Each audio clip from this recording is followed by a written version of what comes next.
అందరికీ hi, welcome to Jyothi kitchen. ఈరోజు మనం నేతి సున్నుండలు చేసుకుందాం. దానికి కావాల్సిన పదార్థాలు: ఈ గిన్నెతో 2 గిన్నెలు మినపిండి, 1 గిన్నె బెల్లం, నెయ్యి, యాలకులు. ఇప్పుడు మనం బెల్లం పిండిలో వేసుకుందాం. వేసుకుని పిండికి బెల్లాన్ని బాగా పట్టిద్దాం.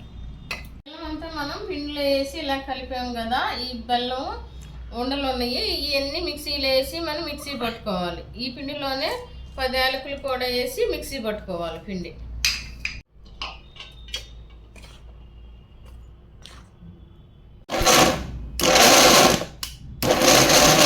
A few moments later. బెల్లం వేసి మనం మిక్సీ పట్టాం కదా పిండి, ఇదిగో ఈ విధంగా కలర్ షేడ్ అయింది.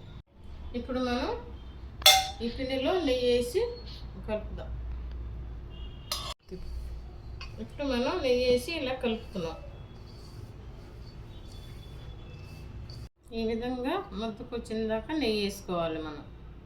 ఇప్పుడు ఈ పిండి అంతా మనం ఒక పక్కకి ఇలా ఒత్తుకోవాలి. ఇప్పుడు మనం లడ్డు చేసుకుందాం.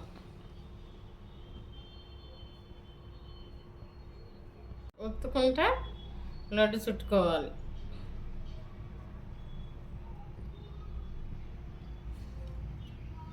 ఎంతో రుచికరమైన నేతి సున్నుండలు రెడీ. నా వీడియో కనుక మీకు నచ్చినట్లయితే లైక్ చేయండి, షేర్ చేయండి, సబ్స్క్రైబ్ చేసుకోండి. Thank you.